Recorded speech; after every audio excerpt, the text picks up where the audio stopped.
जब हम पानी नहीं दे रहे हैं, 80% पानी पाकिस्तान का हम रोक रहे हैं, ये कहकर के पानी और खून नहीं बहेगा, आप क्रिकेट मैच खेलेंगे। मैडम, मेरा जमीर तो गवारा नहीं करता कि मैं उस मैच को देखूंगा।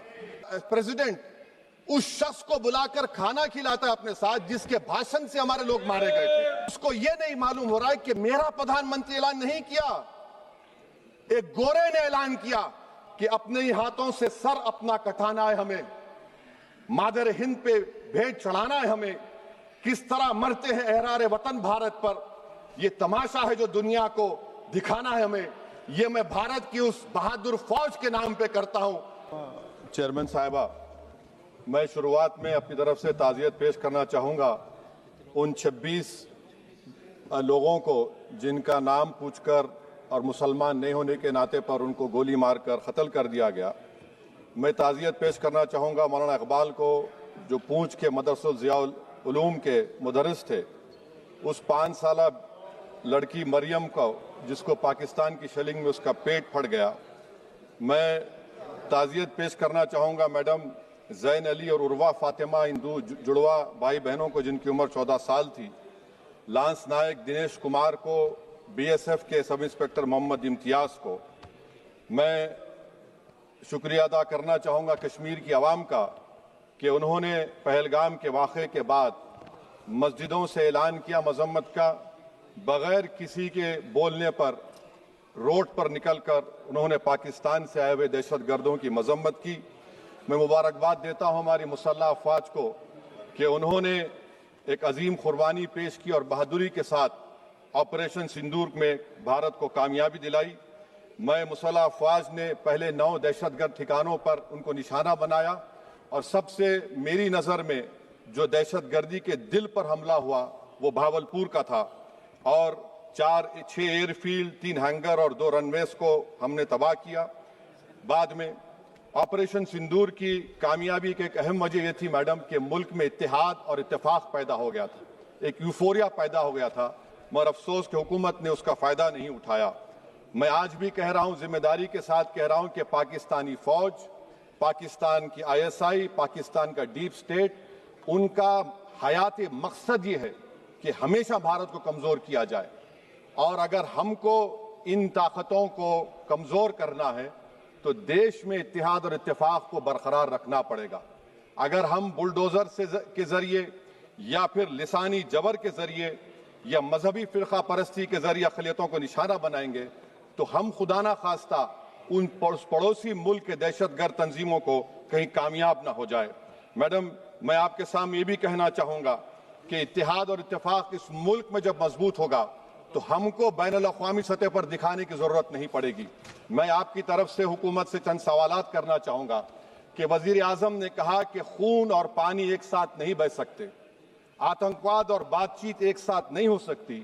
तो मेरा सवाल आपके ज़रिए से वज़ीर आज़म और हुकूमत से ये है, फिर जिन इंसानों को बैसारा की वादी में मारा गया था, क्या आपका ज़मीर इस बात की इजाज़त देता है कि आप ट्रेड बंद कर दिए, पाकिस्तान का एयरक्राफ्ट हमारे एयर स्पेस में नहीं आ सकता, उनकी कश्ती हमारे पानी में नहीं आ सकती, ट्रेड खत्म हो चुका है डायरेक्ट इनडायरेक्टेड, आपका जमीर जिंदा क्यों नहीं है?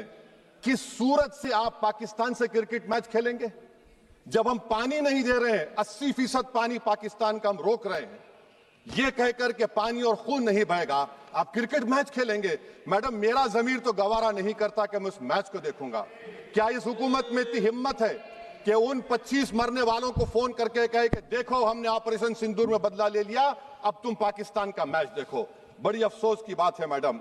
मैडम, अकाउंटेबिलिटी किस पर है? पहलगाम किसने किया?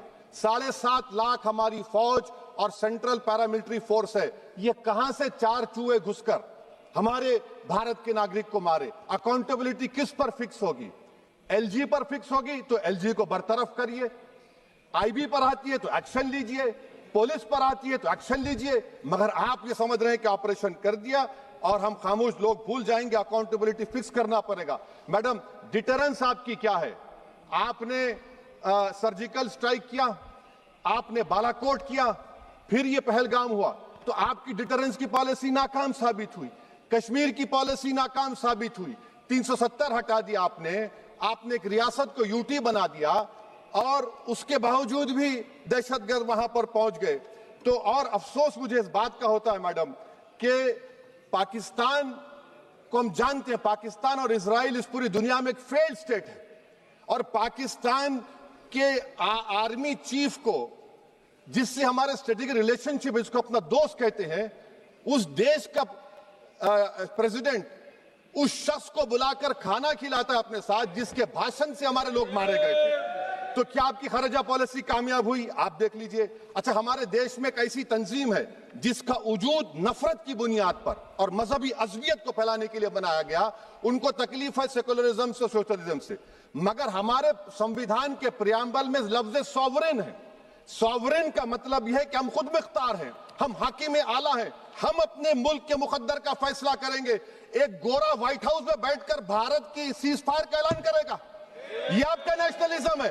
अफसोस होता है मुझे सर। मैडम मैं आपसे पूछना चाह रहा हूं कि अगर एक चचा सैम ऐलान कर रहे हैं तो हमारी फौज पर क्या असर पड़ा होगा? हमारे उन पायलटों पर क्या असर पड़ेगा जो नहीं मालूम कितनी ऊपर आसमानों पर भारत की हिफाजत कर रहे हैं? वो नेवी का सिपाही जो समंदर में खड़ा हुआ है, उसको यह नहीं मालूम हो रहा है कि मेरा प्रधानमंत्री ऐलान नहीं किया, एक गोरे ने ऐलान किया। बड़ा ये आपके कैसा होगा ये? मैडम मेरा सवाल हुकूमत से यह भी है कि हम कोई एडवर्सेरियल कंट्री नहीं है अमेरिका के लिए, हम दोस्त हैं, स्ट्रेटेजिक रिलेशनशिप है। क्या क्या एग्रीमेंट हमने साइन नहीं किया, तो क्या ये दोस्ती निभा रहे हैं?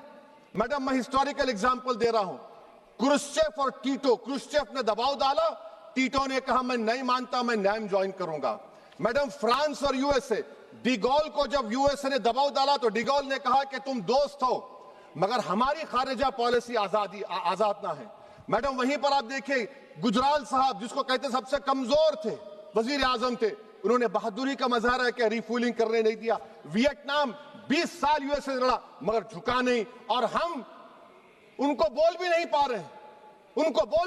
रहे, हम तो कोई दुश्मन मुल्क तो नहीं है अमेरिका के, ये आपको समझने की जरूरत है। और मैडम यहां पर वजीर खारजा ने कहा वो चीन गए, डिप्टी चीफ ऑफ स्टाफ ने कहा कि चीन के इक्विपमेंट एक लाइव लैब था हमारे उनके लिए। क्या आपने कहा चीन को कि तुमने क्यों दिया पाकिस्तान को हथियार? आप नहीं कहे। और मैडम आप जानते हैं कि रक्षा मंत्री ने कहा कि स्विफ्ट एंड प्रोपोर्शनेट, तो फिर जो इंडोनेशिया मिलिट्री अटैचे ने कहा कि हमको कहा गया मत मारो, हम सेल्फ डिफेंस में भी नहीं मार सकते थे पाकिस्तान को। और अगर आप ट्रंप के बयान को गलत कह रहे हैं कि 5 एयरक्राफ्ट नहीं गिरे, मैं यकीन करता हूं आपकी बात का। आप हमारे पायलट्स को कमेंट करिए ना, हमारे पायलट्स को कमेंट करिए कि हम अपने पायलट्स की तारीफ करते हैं, आप वो भी नहीं करना चाहते। मैं हुकूमत से जानना चाहता हूं मैडम कि क्या फ्रांस ने हमको सोर्स कोड नहीं दिया जिसकी वजह से हमारे एयरक्राफ्ट को क्या नुकसान हुआ? अब मुस्तकबिल में आप हथियार खरीदेंगे तो क्या आप सोर्स कोड हासिल करेंगे? और मैडम मैं आपको बताना चाह रहा हूं, मेरे सवाल का जवाब हुकूमत दे, हमारे पास सैंक्शन जो स्क्वाड्रन है 42 है, 60 साल के बाद सिर्फ 29 काम कर रहे हैं। पाकिस्तान के पास 25 हैं, चीन के पास 50 से ज्यादा हैं। 11 साल से आप सरकार में हैं, सबमरीन नहीं है, थर्ड एयरक्राफ्ट कैरियर कहां पर है आप बताइए। और मैडम FATF में लाना पड़ेगा आपको। अगर आप विश्व गुरु हैं तो हम आपको चैलेंज कर रहे हैं, आप G7 के कंट्रीज को, GCC को और चचा सैम को राजी कराइए कि पाकिस्तान को, मैडम खत्म कर रहा हूं, FATF में दोबारा लाया जाए। मैडम ऑल पार्टी मीटिंग हुई, देखिए कितना कॉन्ट्रडिक्शन है केंद्र सरकार में और स्टेट सरकार में। ऑल पार्टी मीटिंग में था, केंद्र सरकार ने कहा कि नहीं, बैसारन मिडोस पर तो कोई जा ही नहीं सकता, जून से पहले इजाजत लेना पड़ेगा। बाद में हमको मालूम हुआ कि साल भर खुला रहता मिडोस सिवाय बारिश और स्नो के। ये कॉन्ट्रडिक्शन है केंद्र सरकार में। वहां पे मैं हुकूमत से मुतालबा करता हूं मैडम आपके जरिए से कि कौमी सिक्योरिटी को, नेशनल सिक्योरिटी को, खारिजा पॉलिसी को, फॉरेन पॉलिसी को राजनीति का मुद्दा मत बनाइए, राजनीति का मुद्दा मत बनाइए। ये हमारे मुल्क में मुफाद होगा, हमारे मुल्क के इत्तेहाद और एकजुटती को आप एक वोट का जरिया मत बनाइए। और मैं एक आखिरी बात पूछ रहा हूं मैडम, क्या चीन ने हमसे कहा था कि सीज फायर कर लो?